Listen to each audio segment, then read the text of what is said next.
All women are different, but they are all women. This video is androcentric from a men's point of view and is presented as opinion, commentary, and debate. Expressing opinions is not violence. These are ideas to challenge, question, and argue in public, because classical liberalism relies on the First Amendment for its dialectic.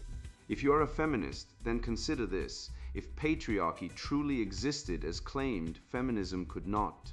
And if all men are trash and women are equal to men, then what are we to conclude? Women will die for their children, men will die for their wives and children, and God chose to die for all mankind. Authority rolls up with responsibility. If this framing of facts offends you, click off to a cute cat video.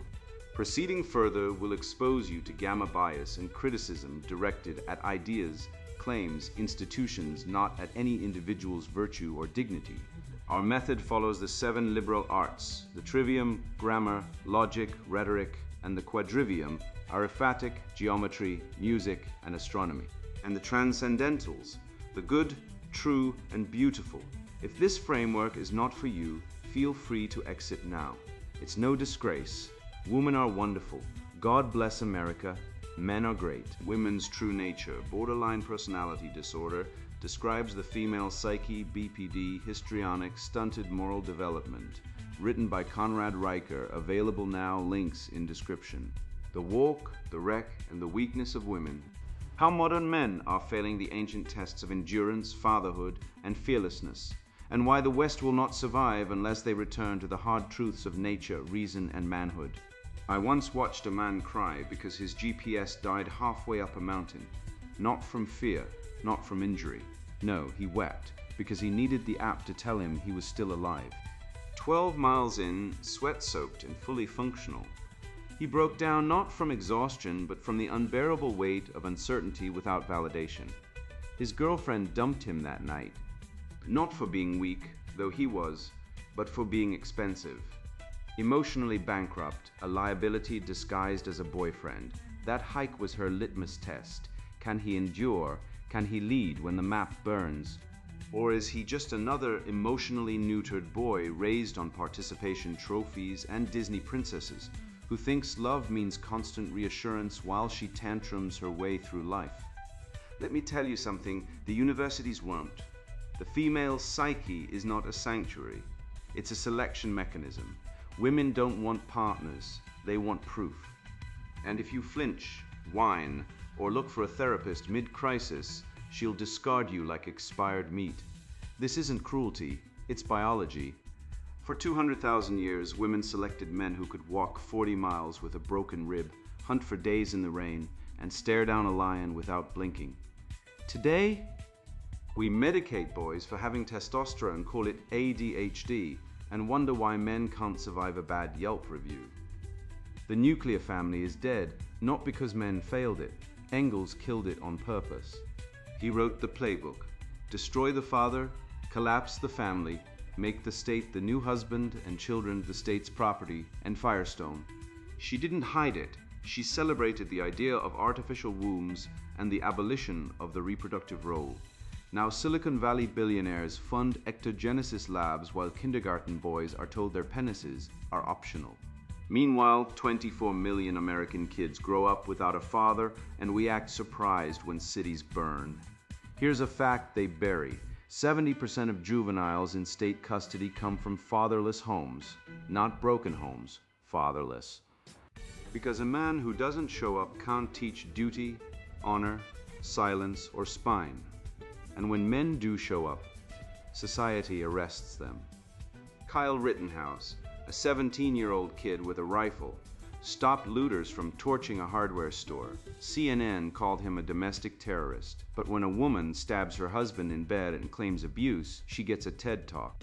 This isn't justice, it's genocentric theater. Men are 3.5 times more likely to die by suicide, yet we're told we're toxic for not crying in group circles. We are 94% of workplace deaths. Miners, roofers, loggers, soldiers, but no one runs PSAs about male workplace oppression. Why?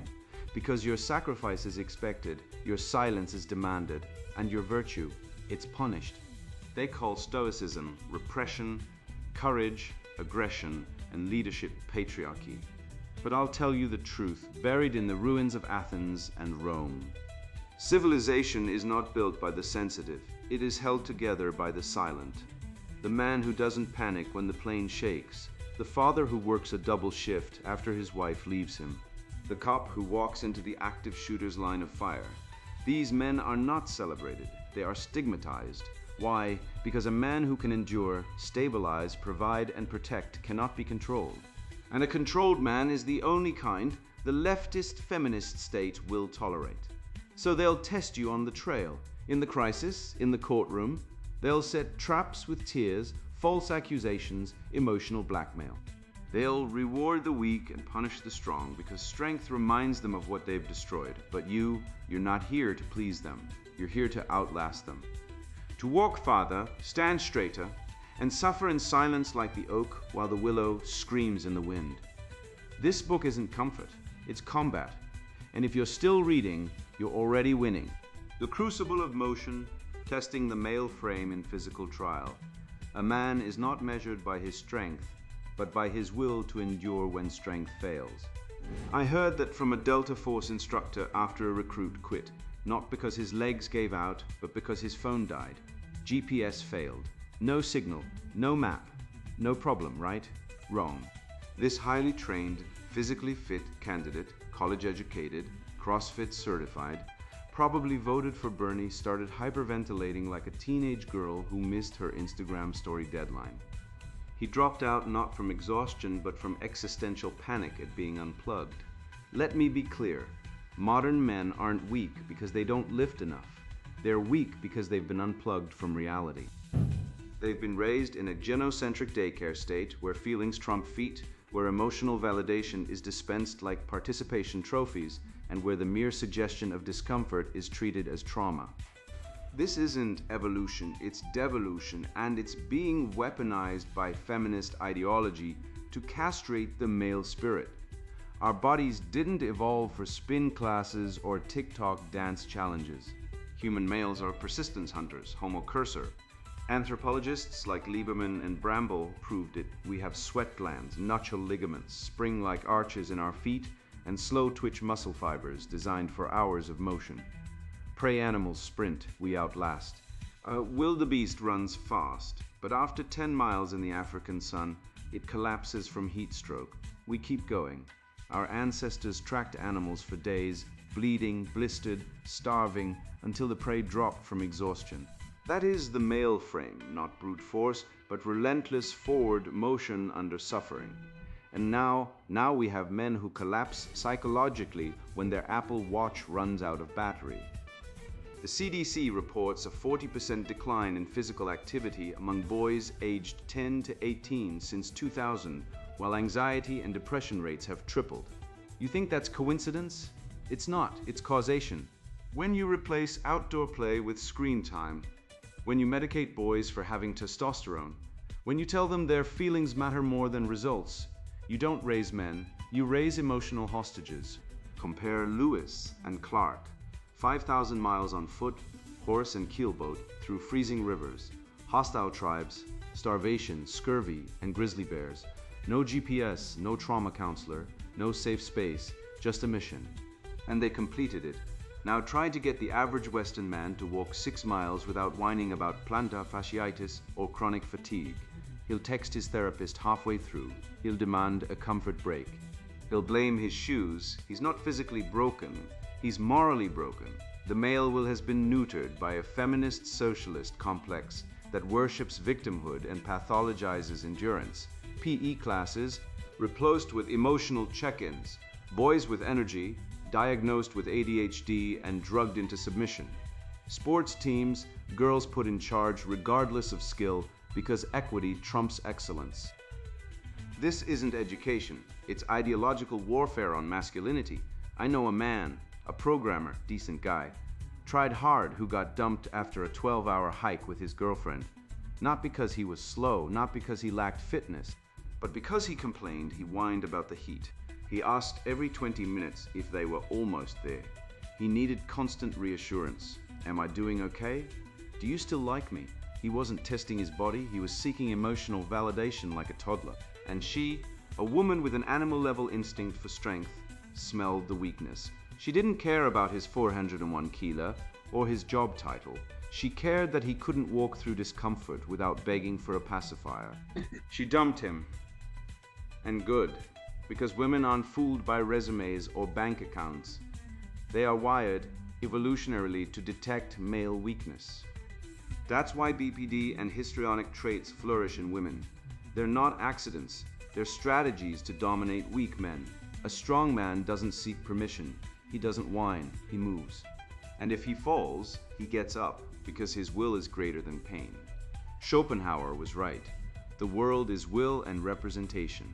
Most men are trapped in representation, appearances, feelings, social media metrics.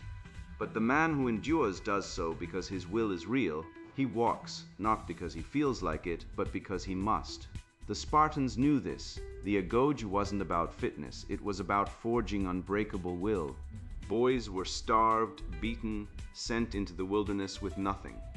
They were taught to suffer in silence, to kill a fox hidden under their cloak rather than cry out. Contrast that with today's schools, where boys are scolded for playing war, where tag is banned for being too aggressive, where a kid gets suspended for drawing a gun in art class. This isn't safety, it's spiritual castration. And it's deliberate. Feminists don't fear male violence, they fear male autonomy. A man who can suffer silently, who can move without approval, who can persist, is a man who cannot be controlled. Now a new movement rises, the red pill hike. No women, no whining, 20, 30, even 50 miles in a day. Men posting GPS tracks like battle scars. One group in Colorado completed a 100-mile trek in under 48 hours, no support crew, just grit and protein bars. They weren't doing it for clout. They were doing it to remember who they are, to test the male frame in physical trial, to walk until the ego breaks and the will takes over. This is not recreation, this is reclamation. Because every mile walked in silence, every blister ignored, every urge to quit resisted, is a middle finger to the feminist Marxist machine that tried to turn men into compliant, sensitive, weeping drones. You want to know the truth about women. They don't want sensitivity. They don't want emotional availability. They want strength. And when they don't get it, they manipulate, they cheat, they destroy. Because weakness triggers their evolutionary instincts to seek better genes. The divorce rate, 50%. Cuckoldry. Studies suggest 10 to 30% of children are not fathered by the man who thinks he's the dad. Family courts stack the deck against men. 90% of custody goes to mothers, even in abuse cases. And men, they commit 90% of suicides. Why? Because they've been told their purpose is to serve, not to be. But the body knows the truth. The body remembers the hunt. And when a man moves, truly moves, under load, in silence without complaint, he reconnects with the ancient will that built civilizations. So walk. Walk until your mind shuts up. Walk until only the will remains. And when you do, you'll understand. The crucible of motion doesn't test your legs, it tests your soul. I once watched a man, college educated, employed, clean record, break down sobbing when his wife texted, "We need to talk," before filing for divorce.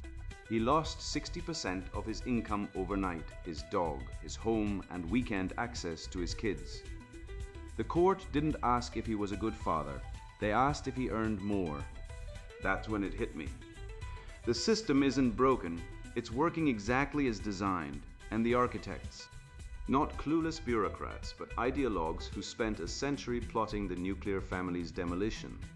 Brick by ideological brick, the collapse of the nuclear family, Marxism's fifth column in the home. 70% of all juveniles in state custody come from fatherless homes. That's not a statistic, it's a goddamn indictment. The Department of Justice didn't bury this fact, they confirmed it. And yet, while men vanish from homes like ghosts fleeing daylight, the state rolls in with its clipboard, its social workers, its mandated reporting forms, and its sanctimonious shrill about protecting the children. Protecting from what? From fathers who pay child support, coach Little League, and teach their sons how to change a tire without crying. No. The state doesn't protect children, it seizes them. It doesn't support families, it replaces them. The mommy state, as I call it, is not a metaphor. It's a bureaucracy built on the ruins of the nuclear family, staffed by women with psychology degrees and a grievance against men so deep it borders on the pathological. They don't want to heal families. They want to domesticate boys, criminalize fathers, and make dependency the new normal. Every mandated reporter who calls CPS because a 10-year-old walks home from school alone. Every school counselor who pathologizes boyish energy as ADHD. Every social worker who treats a father's discipline as abuse. These are the foot soldiers of the matriarchal surveillance state. They don't serve children. They serve ideology, and the ideology is this: men are dangerous, families are oppressive, and the state must be the new father, even if that father wears yoga pants and calls itself trauma-informed. Let's talk about Sweden, the promised land of genderless preschools, where boys are gently encouraged to reimagine their anatomy while girls are taught that biology is a social construct whispered by the patriarchy. Yes, you heard that right. In Stockholm, they've built a laboratory of psychological castration, funded by your tax dollars, where teachers hand out dolls with no genitals and tell children that everyone can be anything. But here's the punchline.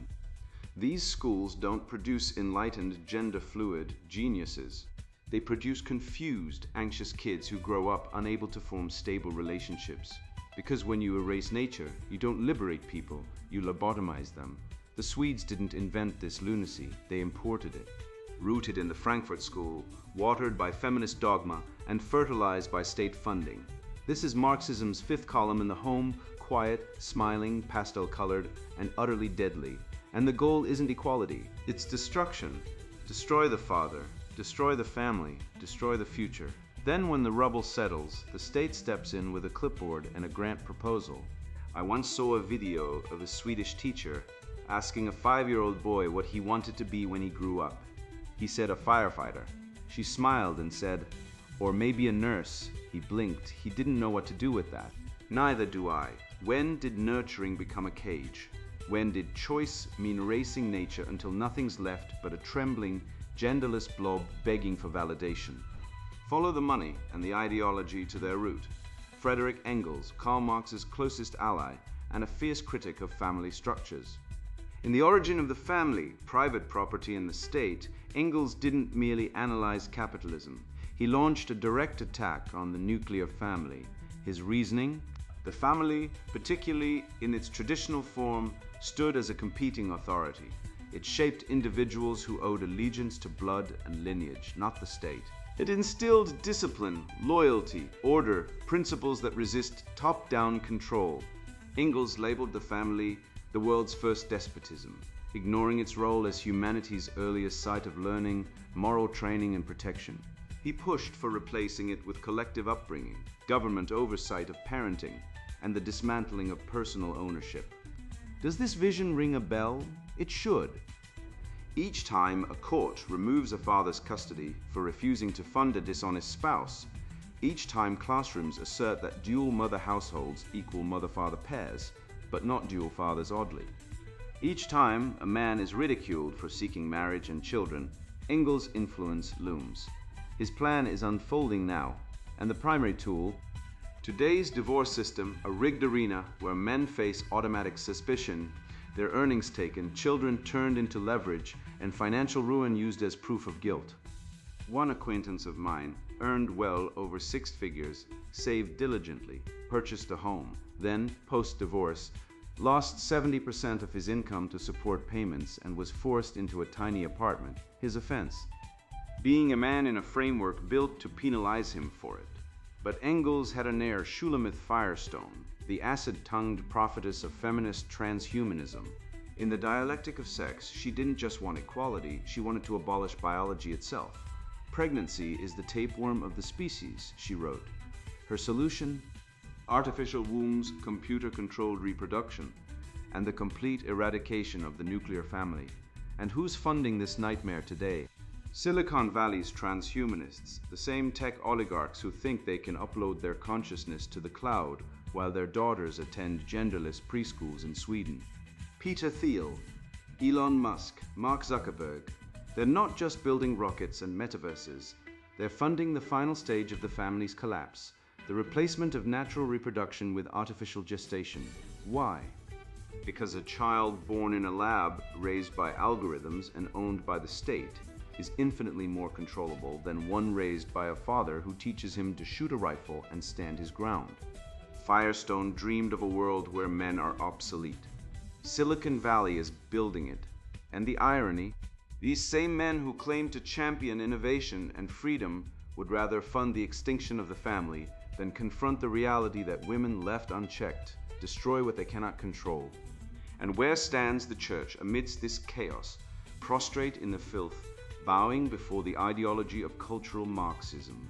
Mainline Protestant groups now champion divine motherhood and rail against toxic masculinity with the intensity of a heretic burning in the square. Clergy who once cited St. Paul now echo radical feminist slogans. They no longer guide men to lead. They train them to repent for being male. They do not uphold marriage. They twist it beyond recognition until it holds no meaning. I once sat through a sermon where the minister declared, "God has no gender. God is a nurturing mother." I nearly left. Nearly. But then it struck me, this isn't faith. This is defeat. The church didn't fade from relevance. It stepped down. By failing to uphold the created order, by yielding to feminist demands, by muffling male voices in the name of inclusion, it has turned into another branch of the nanny state. And what's the price? Eternal souls. Actual men, bewildered boys, shattered homes all forsaken because the church values approval over truth. When a woman earns more than her husband, divorce rates increase by 75%. Let that register not due to male insecurity, but because biological realities are fixed. The traditional family structure wasn't imposed by ideology. It emerged through time because it functions. Men lead in providing and defending. Women excel in caring and connecting. Reverse these roles and instability follows. The wife may grow controlling, the husband withdrawn, bitterness builds, and children absorb tension instead of safety. This isn't hatred toward women, it's recognition of innate differences. Women aren't flawed, they're distinct. Disrupting this balance doesn't yield fairness. It creates disorder. I know a man whose wife earned double his income. She began referring to him as my little house husband in social settings. He smiled at first, then the smiles faded, then all communication stopped. Today he's separated, financially strained, and rarely sees his children. Was he inadequate? No, he was truthful. He acknowledged he couldn't sustain a role that clashed with his core identity. And for that honesty, he was broken by a culture that elevates women who dismiss men and penalizes men who stay true to themselves. So what's the result? A marriage strike. 60% of men under 40 say they'd rather stay single than risk financial and emotional annihilation in divorce court. This isn't fear, it's rational self-defense. Why sign a contract where you're the designated loser? Why pledge loyalty to a woman who could, with one accusation, seize your children, your home, and your future? Men aren't refusing marriage because they hate women. They're refusing it because the institution has been weaponized against them. Feminists scream about the manosphere as if it's a cult. No, it's a refugee camp. It's where men go when they've been burned, betrayed, and bankrupted by a system that claims to protect families while systematically destroying them. And the nuclear family? Far from being a patriarchal invention, it emerged as a fortress against tribalism and state tyranny. In medieval Europe, the family was the unit of resistance, the place where faith was taught, property was protected, and boys became men. Now the state, in alliance with feminist ideology, is tearing down that fortress brick by brick, and what rises in its place? Not freedom, not equality. A bureaucratic matriarchy where every child is a subject, every father a suspect, and every man a potential abuser until proven otherwise. So wake up. Stop pretending that progress means destroying what works. The nuclear family isn't oppressive. It's the last bulwark against the totalizing state, and if we lose it, we lose everything. Because no society survives when fathers are exiled, boys are medicated, and the state becomes the only parent left standing. I've seen it how the myth of female fragility has spread like a virus, turning emotion into a bargaining chip and pain into a collectible. while genuine resilience is not just overlooked but actively shamed. From childhood, I watched my father repair the roof during a storm while my mother's friend phoned to see how we were because her cat seemed a bit unsettled. That moment taught me civilizations don't fall from natural disasters or conflict or disease. They crumble when we reward panic as nobility and cast quiet endurance as dangerous. Now boys are pushed to dissect every emotion while girls learn to wield theirs like blades. But here's a truth buried under decades of noise. The male spirit isn't flawed for not weeping on demand. It's refined. The calm in the storm, measuring a man by his emotional gravitas. Man is born free, and everywhere he is in chains. Rousseau whined. But the real chains are forged not by kings or capitalists, but by the hysterical shriek of women demanding emotional servitude while collapsing at the slightest discomfort. I watched a female nurse during the pandemic post "I'm not okay" on Instagram between shifts, while my friend, a male ER doctor, worked 36-hour stretches without food, sleep, or complaint later tested and found to have zero PTSD. Not a whisper, not a breakdown, not a single performative tear. He didn't need a participation trophy for surviving reality. He was reality. While she demanded validation for her emotional labor, a feminist euphemism for emotional extortion, he simply did his duty. That's the difference. Women perform suffering, men endure it. And the modern world has mistaken the theater for truth. You want to know the lie at the heart of the emotional intelligence scam. It's this: women don't have higher emotional intelligence. They have higher emotional manipulation intelligence. They've turned emotional chaos into a tool, demanding men perform endless psychological labor, listening to repetitive breakdowns, absorbing blame games, playing counselor while they intensify the drama like someone pouring lighter fluid on a fire. It's not connection, it's crisis management under duress. And men who go along with this aren't sensitive. They're fueling a broken pattern meant to keep them weak and reactive. The numbers don't lie. Men are 3.5 times more likely to die by suicide than women, yet get help at less than 20% the rate. That isn't a failure of outreach, it's proof of quiet endurance. But our female-centered culture treats emotional control like a disease, punishing a man for holding it together, while celebrating a woman who cries at a commercial for pet treats as authentically emotional ridiculous. The real truth? Steadiness isn't about lacking hurt, it's about not letting hurt run the show. Jordan Peterson said, "Stand up straight with your shoulders back," and feminists mocked it as posture advice. But they missed the metaphysical bombshell. That stance is the axis of order in a chaotic universe. It's not about your spine, it's about your soul. When the world burns, who do you want beside you? The woman who posts this anxiety is so real while eating chocolate on the couch, or the man who, like Marcus Aurelius in his war tent, writes philosophy amid bloodshed because someone has to hold the line. The Stoics didn't go to therapy, they went to battle and returned wiser. They understood that suffering is not a bug in the system, but the system itself. And the measure of a man isn't how much he feels, but how much truth he can endure without buckling. Schopenhauer knew this. The man who can bear the greatest suffering is the greatest man. That's not poetry, it's evolutionary logic. Nature doesn't reward the squeaky wheel, it rewards the anvil. Think of the CEO who cracked under stress. Female naturally, she shouted, walked out, and left the business in shambles. In contrast, the male CFO handled the crisis with quiet resolve, refinanced the obligations, worked out terms with lenders, preserved 200 positions, and never made a public fuss. No media statement, no "I'm struggling" update, no guilt tripping, just action. This isn't an exception. It's standard behavior for genuine men. Yet our society overlooks it because it contradicts the feminist claim that men lack emotional depth. Wrong men possess emotional mastery. We don't require outbursts to show we're human. We don't need group therapy to stay grounded. And we definitely don't need women turning emotional chaos into a sport while expecting us to keep every piece from crashing down. The myth of emotional labor says women carry the weight of feelings. The reality, men bear the emotional burden so civilization doesn't collapse. We are the quiet stabilizers, taking on the fallout so others can thrive in peace. And let's be brutally honest, the modern woman doesn't want emotional equality. She wants emotional dominance. She wants a man who will panic when she panics, cry when she cries, and collapse when she collapses. That's not partnership, that's codependency theater. I saw a viral video of a woman filming her boyfriend during a car accident.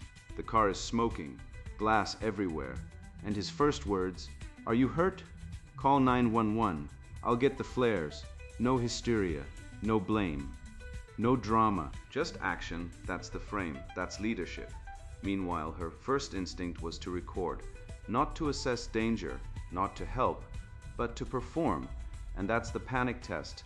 When crisis hits, does he freeze, flee, or lead? The answer separates men from boys and men from women, because in the storm, the calm isn't weakness, it's power. And the man who remains steady isn't cold, he's grounded.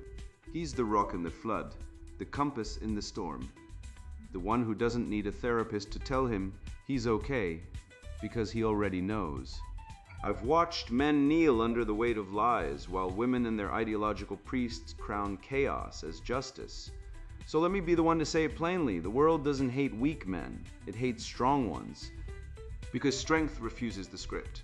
Every time a man stands, protects, leads, without permission, he shatters the gynocentric illusion that safety comes from submission and virtue is measured in tears.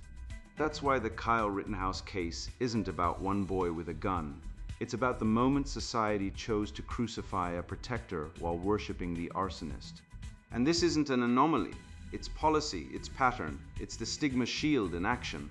Smear the victor to preserve the victimocracy. The stigmatized protector, how society punishes male virtue. He who has a why to live can bear almost anyhow. Nietzsche said that wise man, dead now, probably spinning in his grave, watching modern men weep into their soy lattes, while women burn cities and men are called terrorists for stopping them. Look at Kyle Rittenhouse, 17 years old, carrying an AR-15, not because he's a white supremacist, as CNN shrieked like a hysterical harpy, but because he was trying to protect a storefront from looters in Kenosha, while the police either watched or participated.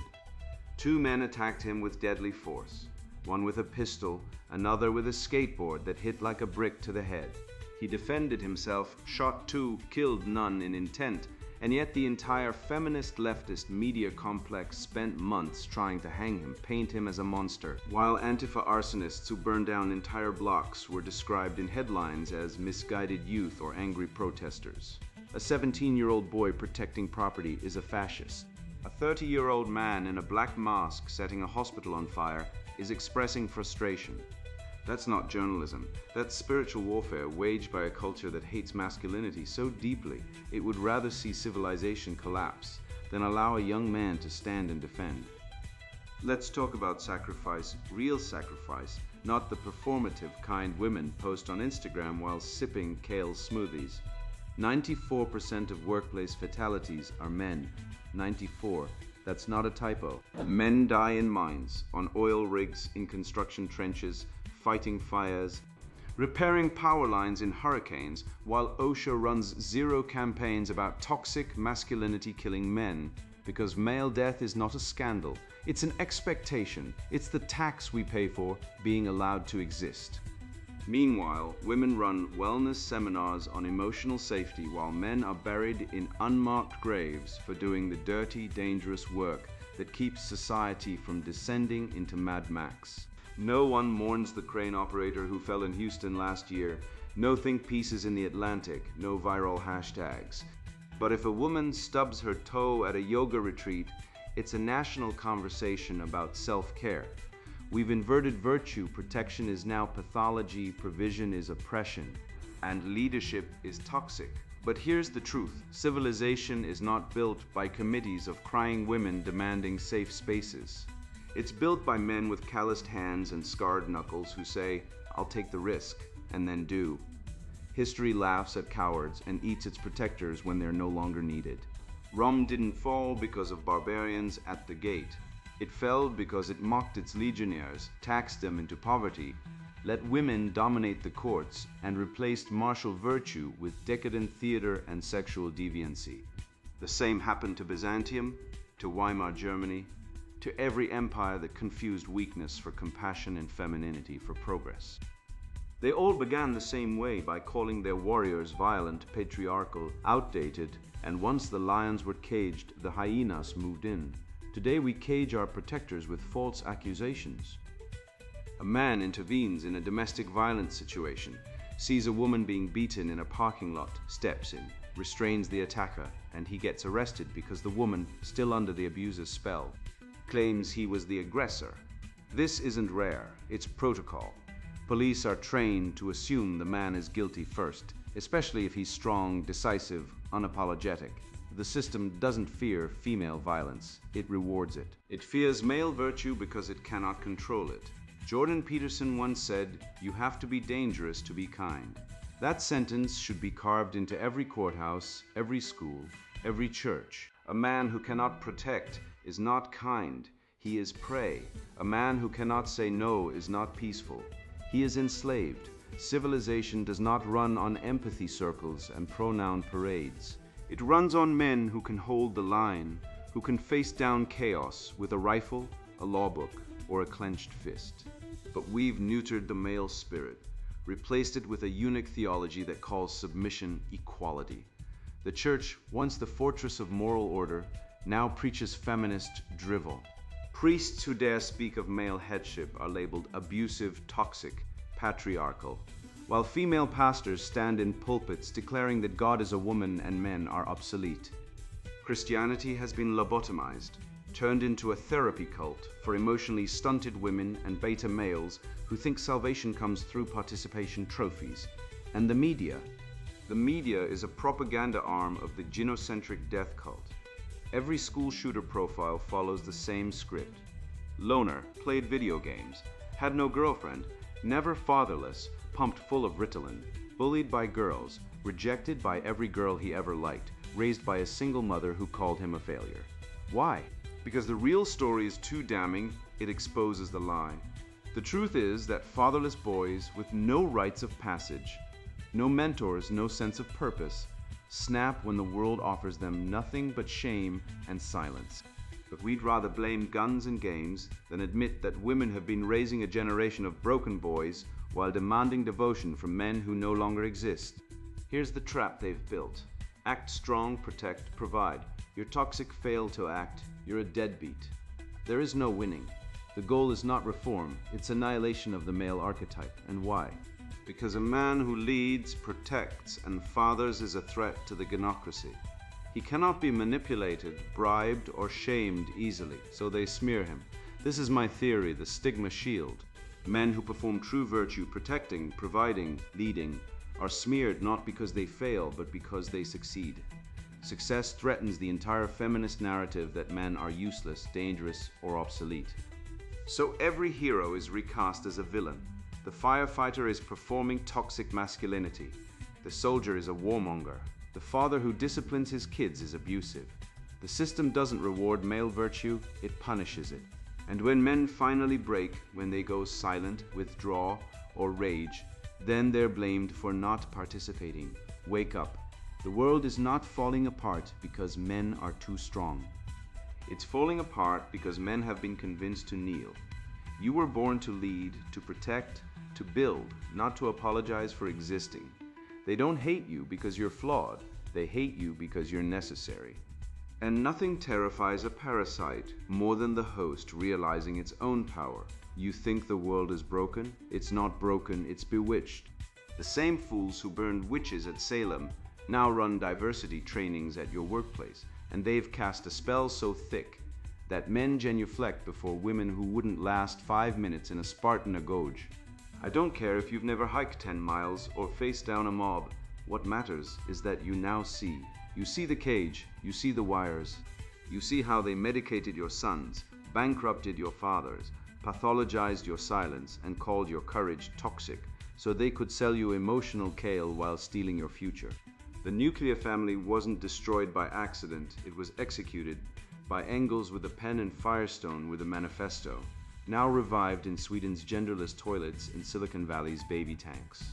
And you're supposed to apologize for wanting a wife who can cook, not a corporate drone who needs a therapist to pee. Let's be brutally honest. Women aren't oppressed, they're overpowered. They have the law, the courts, the media, the schools, the pulpit, and the right to abort 62 million babies since Roe v. Wade, and still they scream patriarchy. Family courts award custody to mothers 80% of the time, even when they're abusive. While fathers are financially castrated and monitored like criminals for daring to exist near their own children. Cuckoldry.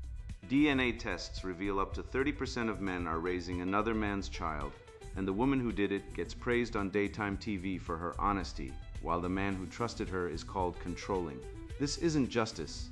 This is spiritual necromancy, resurrecting lies as virtues and burying truth in a mass grave of performative tears. But you've walked the red pill trail now. You've seen the man who doesn't panic when the car flips, the father who works 2 jobs while being called absent, the soldier arrested for protecting a store while looters got TikTok fame. You know the truth. Civilization is not built by the sensitive, it's built by the steadfast. Marcus Aurelius didn't cry into a journal. He ruled an empire in a war zone. The ER doctor didn't post "I'm not okay." He saved lives while others filmed their breakdowns. And you're not here to be seen. You're here to endure, to lead, to be, so go. Test yourself on a mountain. Test the women in your life by their silence in crisis. Reject the cult of female fragility. Laugh at the man who calls stoicism repressed trauma. He's just afraid of his own shadow. The West wasn't built by participation trophies. It was built by men who walked until their feet bled and kept walking. Now you know, now you see, and seeing, you are free. And now the sponsored book introduction, Women's True Nature, Borderline Personality Disorder, describes the female psyche, BPD, histrionic, stunted moral development. I did not set out to write a book about women, psychology, and the collapse of civilization. I was raised to believe in fairness, to treat people with respect, to assume the best. I believed in love, partnership, family. I believed women were different, not defective. I believed men were strong, but that strength was meant to serve, protect, and build. I believed in logic, in dialogue, in reason. I believed in the West. Then reality hit me like a hammer. I spent years watching smart, capable men get crushed by women who claimed to love them, only to turn on them the moment stability arrived.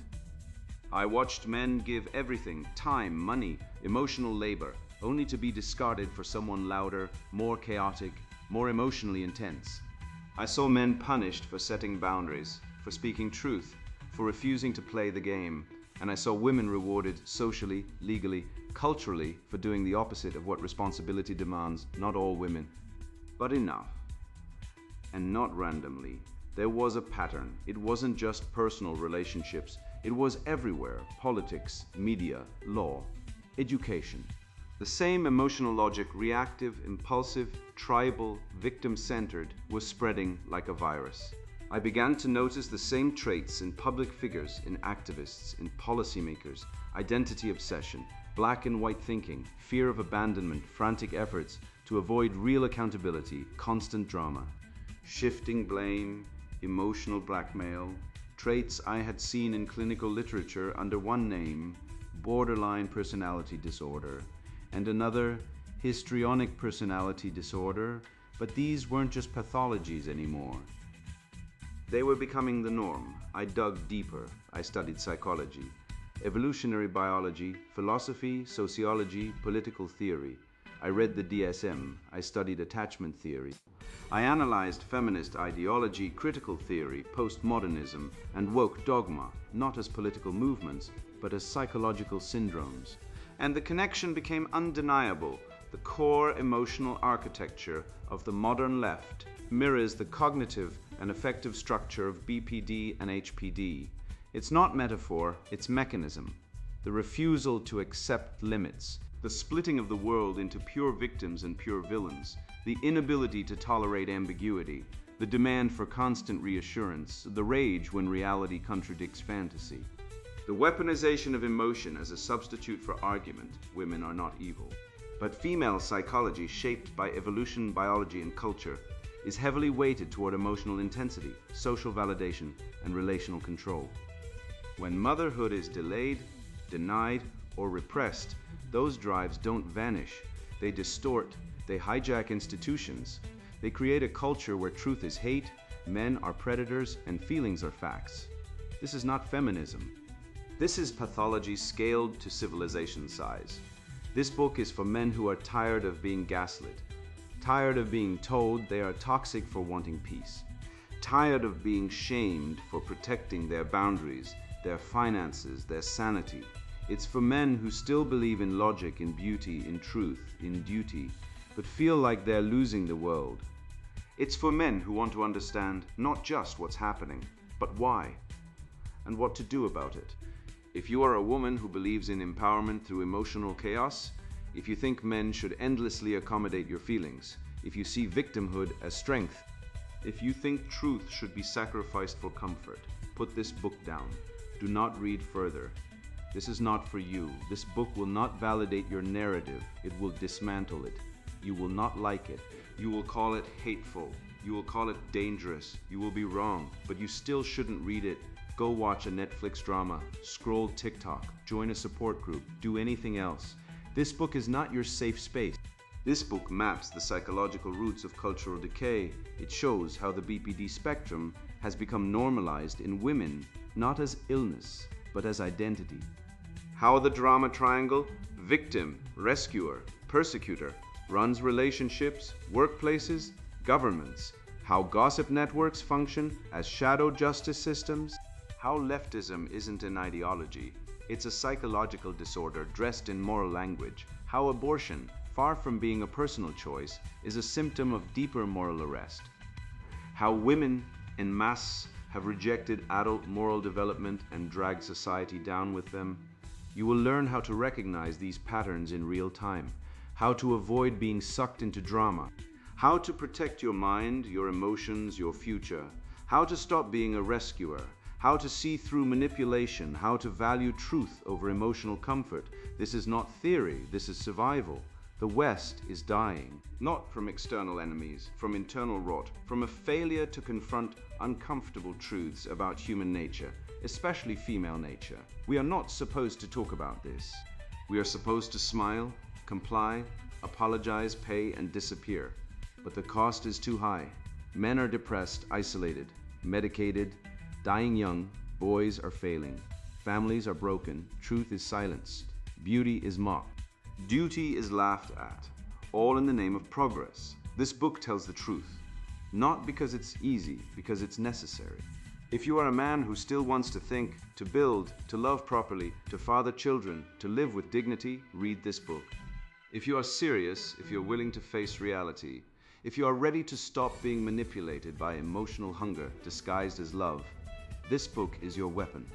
Women's True Nature, Borderline Personality Disorder, describes the female psyche, BPD, Histrionic, Stunted Moral Development, written by Conrad Reicher. Buy now, links in description.